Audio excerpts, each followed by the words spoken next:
말라기의 말씀은 택함을 받은 백성들에게 인내를 요구하는 말씀입니다. 이스라엘 백성들이 포로에서 돌아와서 성전을 재건하고 여호와 하나님 앞에 제사를 드렸지만 외세 주변 나라에 변화가 없었어요. 즉 그들이 바라고 원하는 것들이 이루어지지 않고 있어요. 그러다 보니까 마음에 의심이 생겼습니다. 하나님이 우리를 사랑하지 않는가 봐. 또 그러다 보니까 말씀을 가르치는 제사장들도 하나님의 말씀에 열심이기보다는 다른 것을 가르쳤어요. 그러므로 인해서 이 백성들이 하나님 앞에서 불순종하게 되고 죄를 범하게 되는 겁니다. 1절의 말씀을 보게 되니까 너희 제사장들아 이제 너희에게 이같이 명령하노라 그러면서 2절의 말씀을 보게 되니까 이미 저주가 너희에게 임하였다라고 말하고 있어요. 그런데 그 저주가 뭐냐면 성경에서 말하는 저주가 뭐냐면 상한 마음대로 그대로 살게 내버려 두는 거예요. 예, 상한 마음, 하나님을 떠난 그 마음대로 그대로 살게 내버려 두는 것을 저주라고 말하고 있어요. 자, 확인해 드릴까요? 로마서 1장을 가게 되면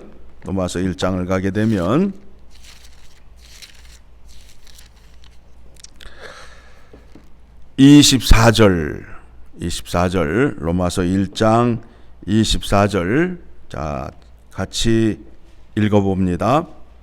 그러므로 하나님께서 그들을 마음의 정욕대로 더러움에 내버려 두사 그들의 몸을 서로 욕되게 하게 하셨으니 예, 저주가 뭐라고요? 그대로 내버려 두는 거예요. 그대로 내버려 두는 거예요. 하나님께서 돌보지 않는 거예요. 그게 저주예요. 28절 시작.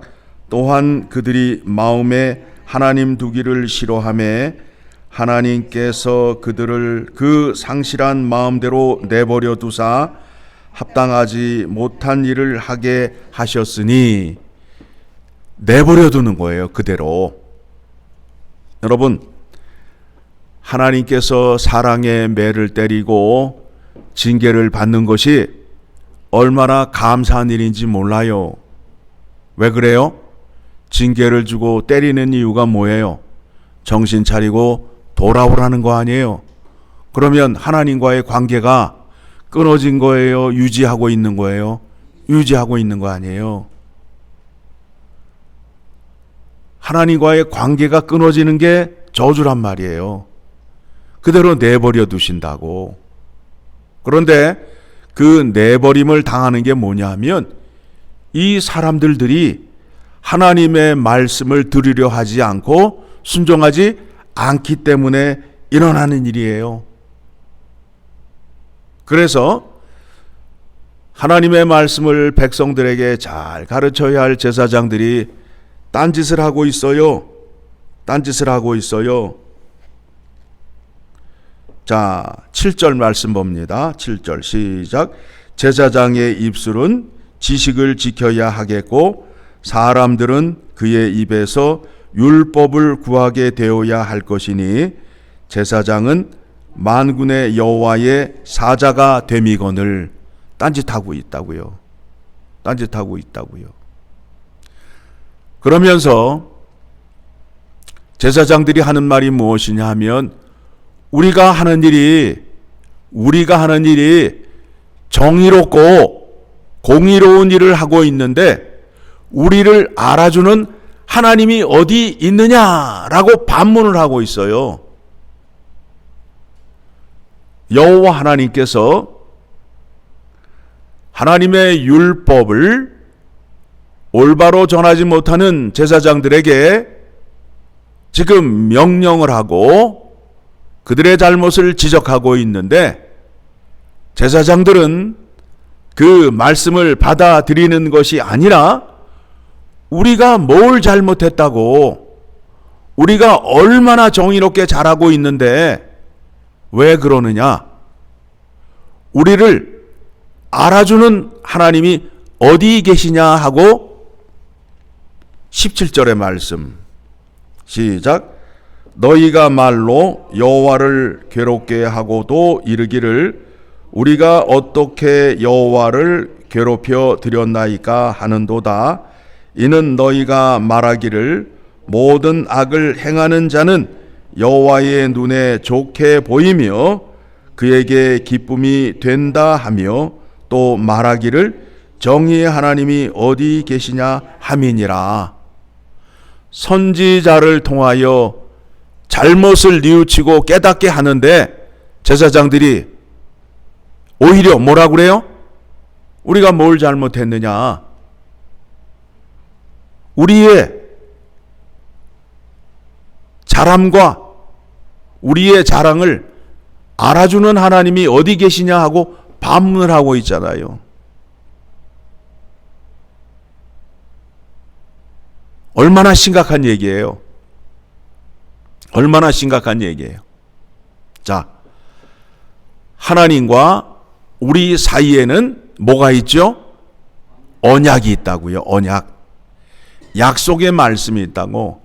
약속의 말씀이 근거가 되어서 모든 문제를 판단을 해야 돼요. 그런데 그 약속의 말씀이 없어지게 되면 그때부터는 어떻게 되느냐? 내 주장과 내 생각이 앞서 나아가는 거예요. 앞서 나아가는 거예요. 자, 그 말씀 찾아봅니다. 창세기 17장 2절을 가게 되면 하나님께서 아브라함과 약속을 하실 때에 이렇게 말씀을 하셨습니다. 창세기 17장 2절 같이 읽습니다. 시작. 내가 내 언약을 나와 너 사이에 두어 너를 크게 번성하게 하리라 하시니, 하나님과 택한 백성들 사이에 언약이 있단 말입니다. 언약. 그렇죠. 자, 그러면 하나님과 우리 사이에도 언약이 있잖아요. 언약이 근거가 되는 거예요. 약속의 범위 안에서 하나님과 만날 수 있고 하나님의 은혜를 받을 수 있어요. 하나님의 언약, 약속의 말씀이 성경 아니에요? 약속의 말씀이 기록된 성경책 아니에요? 그런데 오늘날 신자들이 하나님의 말씀인 성경에 대해서 잘 알고 있어요? 성경책을 즐겨보고 있어요? 아니잖아요. 하나님은 이 말씀의 범위 안에서 약속하시고 축복과 저주를 말씀하셨는데, 이 말씀이 없어지게 되면 내 마음대로 생각하고 판단하게 되는 거예요. 그러니까 이 뻔뻔한 제사장들이 뭐라 그래요? 우리가 뭘 잘못했냐고. 하나님의 말씀을 잘못 가르치면서도 우리가 뭘 잘못했느냐고 하나님께 항변을 하고 있잖아요.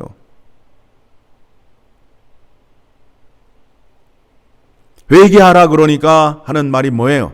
내가 뭘 잘못했다고. 내가 뭘 잘못했다고. 오늘날 믿음의 현상 가운데 나타나는 일과 똑같잖아요. 하나님의 말씀을 보게 되면 아, 이게 잘못되었구나 라는 것을 알 수 있게 된다라는 겁니다. 그래서 제사장들은 하나님 앞에서 이제 저주와 멸시를 당하게 됩니다. 어떻게 당하느냐 하면 여호와 하나님 앞에 나아가 제사를 드릴 때에 제물을 들고 가잖아요. 그러면 속에 있는 내장을 꺼내어서 그 진영 밖에 갖다 버리잖아요.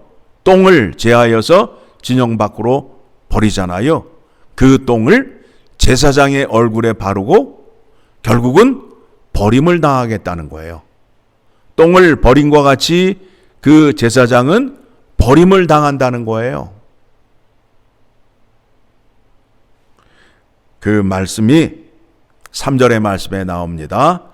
같이 읽겠습니다. 보라, 내가 너희의 자손을 꾸짖을 것이요 똥 곧 너희 절기의 희생의 똥을 너희 얼굴에 바를 것이라.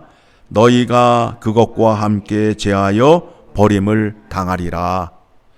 여러분, 하나님의 말씀을 올바로 가르쳐야 할 제사장이나 목사가 엉뚱한 것을 전하게 되면 얼굴에 똥칠을 당하게 되고 결국에는 버림을 당하게 된다라는 겁니다. 그리고 하나님의 말씀을 전하는 목사는 주님의 심판대 앞에서 더 심각한 심판을 받아야 돼요. 왜요? 강단에서 전한 말씀을 가지고 심판을 받아야 돼요. 심판을 받아야 돼요. 얼마나 무서운 얘기예요. 그러니 이 강단에서 엉뚱한 얘기 할 수 있어요? 정신 차리고 전하지 않게 되면 어떻게 되는 거예요? 나도 저주를 받고 듣는 사람들도 저주를 받게 되잖아요.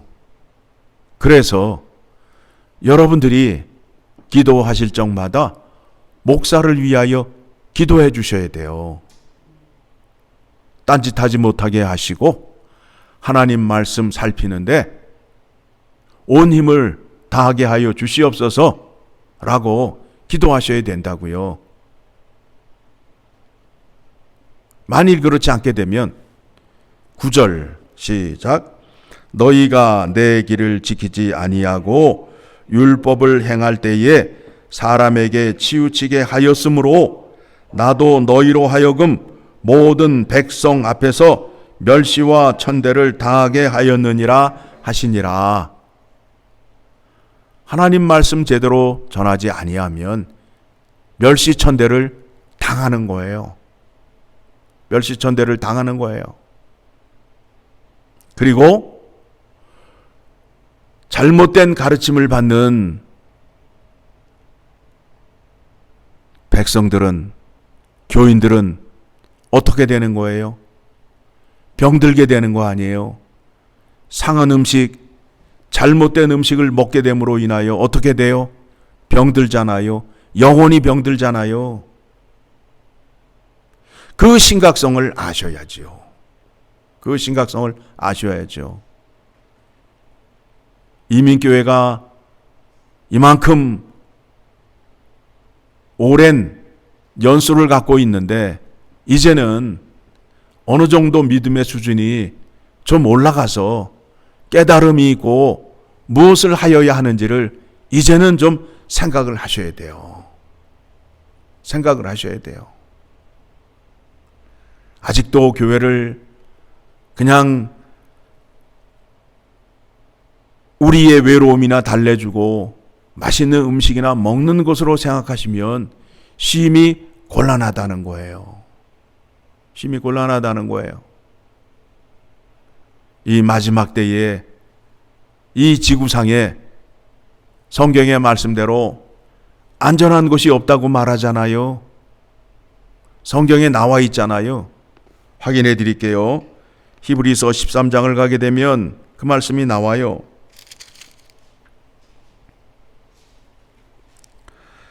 히브리서 13장 14절 같이 읽습니다. 우리가 여기에는 영구한 도성이 없으므로 장차 올 것을 찾나니, 이 땅에는 안전한 곳이 없어요.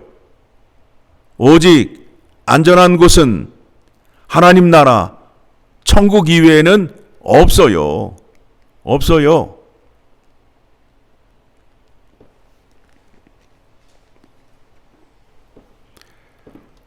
오늘 말씀을 통해서 우리가 확인하고자 하는 것이 무엇이냐 하면 말씀을 전하는 자의 위치예요. 말씀 전하는 자가 잘못되게 되면 결국에는 어떻게 되었어요? 이스라엘 나라가 멸망하였잖아요. 멸망하였잖아요. 자, 그 말씀 확인해 드립니다. 호세아서 4장 6절의 말씀. 4장 6절의 말씀 같이 읽습니다. 내 백성이 지식이 없으므로 망하는도다. 내가 지식을 버렸으니 나도 너를 버려 내 제사장이 되지 못하게 할 것이요. 내가 내 하나님의 율법을 잊었으니 나도 내 자녀들을 잊어버리리라. 내가 하나님 말씀에 순종하지 않게 되면 그것에 대한 저주와 벌이 누구에게 임한다고요? 자녀들에게 임한다고요. 내가 율법을 지키지 아니하고 하나님의 계명을 지키지 않게 되면 그 벌이 자녀들에게 임한다라는 겁니다. 그래서 그 결과를 우리가 보았잖아요. 그 백성들이 어떻게 되었어요? 이스라엘의 바벨론의 포로로 잡혀갖고 그 백성들이 이방 나라로 흩어졌잖아요. 그렇죠? 하나님의 은혜가 그들에게 임하여서 그들을 다시 돌아오게 해서 성전 재건을 하게 하고 제사를 드리게 하고 그들 앞에 말씀 전하는 자를 세웠는데 자기들의 생각대로 되지 않는다고 해서 여호와 하나님을 의심하고 불평하기 시작하였어요. 그리고 제사를 드리는데 어떻게 제사를 드렸다고요? 상한 것, 눈먼 것, 저는 것을 갖다 놓고 하나님께 제사를 드렸다고요. 말라기를 통해서 깨닫는 것이 무엇이냐면 인내를 배우는 거예요. 인내. 하나님께서는 하나님의 정한 때를 따라서 하나님께서 역사하신다는 거예요. 그 때는 하나님의 때예요. 우리의 때가 아니에요. 우리의 기도와 우리의 아우성으로 그 때를 변화시킬 수 없어요. 하나님의 때를 기다리는 믿음이 있어야 되고, 그리고 하나님께서 말라기라는 이름의 뜻이 뭐라고요? 마지막 경고란 말입니다. 마지막 경고. 마지막 경고를 하고 하나님께서 긴 침묵에 들어가셨어요. 몇 년 동안 들어가셨다고요? 400년 동안 긴 침묵에 들어갔다고요. 지금 본문에 나오는 말씀의 내용을 한번 보세요. 이 백성들이 지금 어떻게 하고 있는가? 어떻게 하고 있는가? 하나님의 말씀을 잘못 전하고도 뻔뻔함으로 우리를 안아주는 하나님이 어디 계시냐라고 나오잖아요. 율법의 말씀을 그들 앞에 펴놓고 가르쳐줘도 잘못을 깨닫지 못하고 우리가 행하는 대로 우리를 인정해주는 하나님이 어디 계시냐라고 말하잖아요. 그래서 오늘날에도 어떤 하나님을 찾아다녀요? 성경에 나오는 말씀으로 말씀하는 하나님을 찾아다녀요? 내 마음에 맞는 하나님을 찾아다녀요? 내 마음에 맞는 하나님을 찾아다니기 때문에 이 교회 저 교회 돌아다니는 거 아니에요. 마지막 때에 우리에게 정말 하나님의 영이 우리에게 필요하고 그 영을 따라 인도함을 받아서 하나님의 말씀을 잘 살피는 자리로 나아가야 됩니다. 그와 같은 복이 여러분에게 충만히 임하기를 간절히 소망합니다.